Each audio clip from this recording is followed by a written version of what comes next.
Martes de la segunda semana del tiempo ordinario. Lectura del Santo Evangelio según San Marcos, capítulo 2, versículos del 23 al 28. Un sábado Jesús iba caminando entre los sembradíos y sus discípulos comenzaron a arrancar espigas al pasar. Entonces los fariseos le preguntaron: ¿por qué hacen tus discípulos algo que no está permitido hacer en sábado? Él les respondió: ¿no han leído acaso lo que hizo David una vez que tuvo necesidad y padecían hambre él y sus compañeros? Entró en la casa de Dios en tiempos del sumo sacerdote Abiatar. Comió de los panes sagrados que solo podían comer los sacerdotes y les dio también a sus compañeros. Luego añadió Jesús: el sábado se hizo para el hombre y no el hombre para el sábado, y el Hijo del Hombre también es dueño del sábado.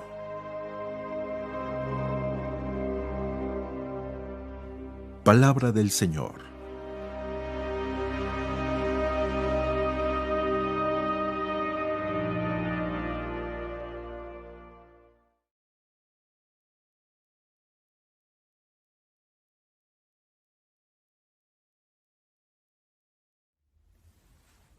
Muy buenos días.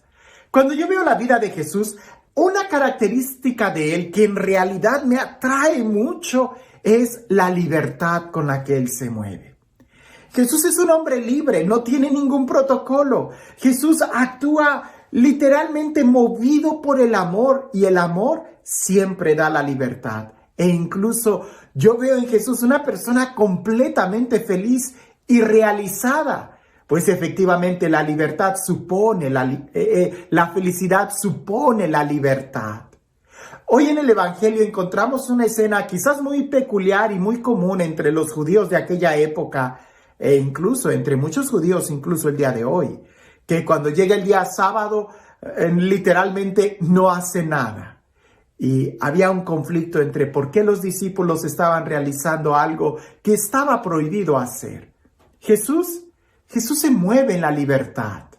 Jesús se da cuenta que la ley principal es el amor, y el amor supone la libertad. Cuando se te obliga a hacer algo, ya no hay amor. Incluso cuando Dios terminó de crear el paraíso y creó al ser humano, al final le dio el don de la libertad. Algo que Dios jamás va a retirar del ser humano. ¿Por qué? Porque el amor supone la libertad. Porque la felicidad supone la libertad. Escuchemos el Evangelio y tratemos de reflexionar en qué precisamente es la libertad y cómo poder vivirla. Dice así: un sábado Jesús iba caminando entre los sembrados, y sus discípulos comenzaron a arrancar espigas al pasar.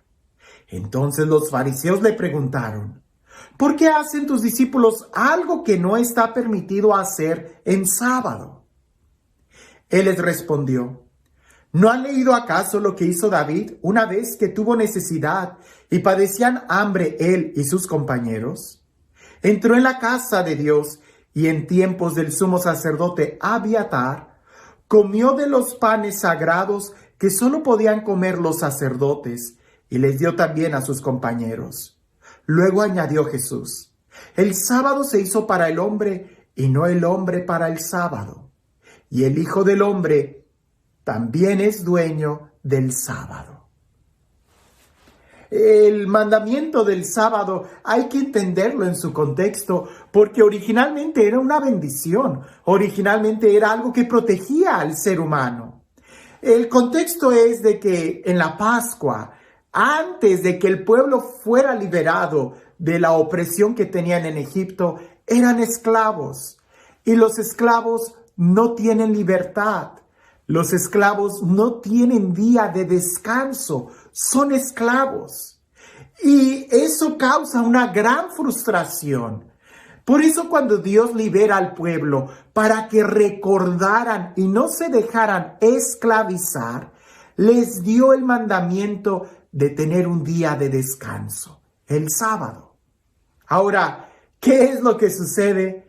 que cuando tomas literalmente el descanso y lo haces una ley, puedes incluso perder tu libertad para encadenarte al descanso, y eso a veces es peor que trabajar.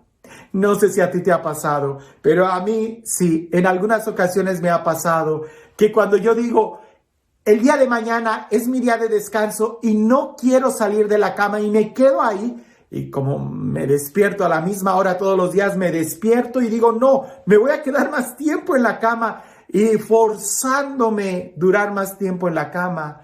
Cuando decido salir, salgo con un dolor de cabeza, me siento todo mal, peor que si me hubiera levantado muy temprano de madrugada.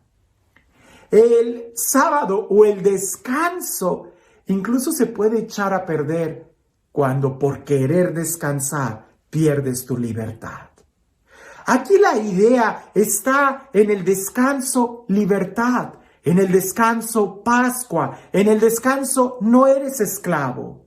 Y tristemente el día de hoy vemos muchos que no valoran el día de descanso y empiezan a llenarse de tantas actividades que pierden la libertad.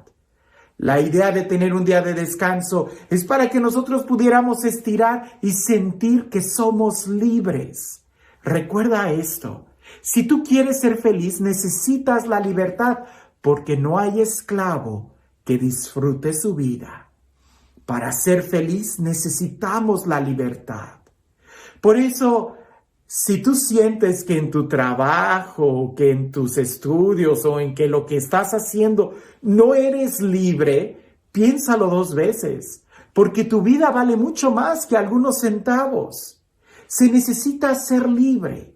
Y cuando alguien logra comprender la libertad como un don de Dios, la libertad como una forma de realizarse, la libertad, dejar todo estereotipo, dejar todo protocolo, dejar cualquier vanidad para poder experimentar la paz, la felicidad, la alegría, el amor, valoras la libertad y no vas a dejar que nadie te la quite.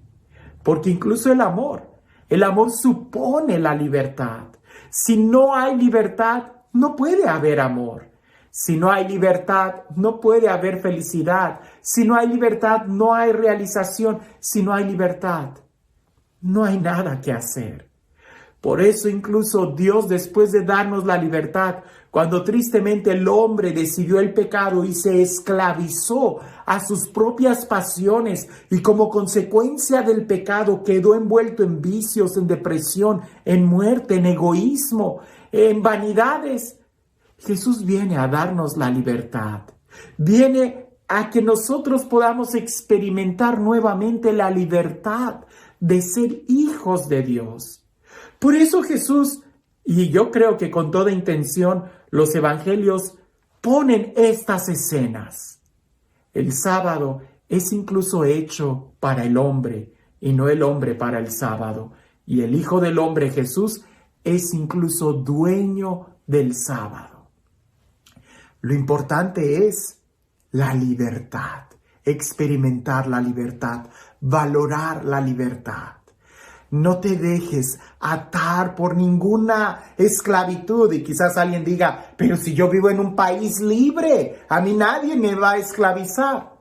A veces las modas, a veces las deudas, a veces los placeres, los vicios van esclavizando al hombre, y eso es peor. Porque no hay peor verdugo que uno mismo. Cuando uno se hace presa de sus propias pasiones, de sus propios vicios, o se encierra en sus propios criterios, sufre porque no es libre. Jesús nos enseñó que para ser libres hay que soltar todo. Y ya San Pablo nos lo repite, para ser libres, Cristo nos liberó. No nos dejemos esclavizar por nada. Tu vida vale mucho. ¿Y cómo poder saber si estamos actuando en libertad o no? Lo que haces, ¿lo haces por amor o no? Lo que haces, ¿lo haces y te da la felicidad, la realización o no? Bueno, Si no te está dando plenitud, seguramente no estás actuando completamente en libertad. Y este Dios, el Dios del amor, el Dios de la vida, el Dios de la paz, el Dios de la libertad, el Dios que nos ama, que sea Él quien el día de hoy te bendiga. En el nombre del Padre, del Hijo y del Espíritu Santo. Cuentan por ahí que había un hombre que había sido condenado a muerte. Y cuando recibió la noticia de que el rey lo iba a decapitar, él le mandó decir al rey a través del mismo mayordomo que traía las noticias. Le dijo, por favor, dile al rey que si me da 1 año de libertad, yo le enseñaré a su caballo volar. El rey quedó tan intrigado y le concedió 1 año de libertad. Cuando salió de la cárcel, aquel hombre salió completamente lleno de paz. Y la familia le dice, pero tú estás loco, ¿qué vas a hacer? ¿Cómo le vas a enseñar a volar ese caballo? Y aquel hombre contestó diciendo, son tantas las cosas que pueden suceder en 1 año que no me voy a preocupar. En 1 año, el rey puede morir. En 1 año, el caballo puede morir. O ¿por qué no? En 1 año, el caballo puede aprender a volar. Cuando tú sabes que lo más importante que tienes es la libertad, no te vas a angustiar por nada. Jesús murió para que tú fueras libre. No te esclavices por nada. Que tengas un excelente día.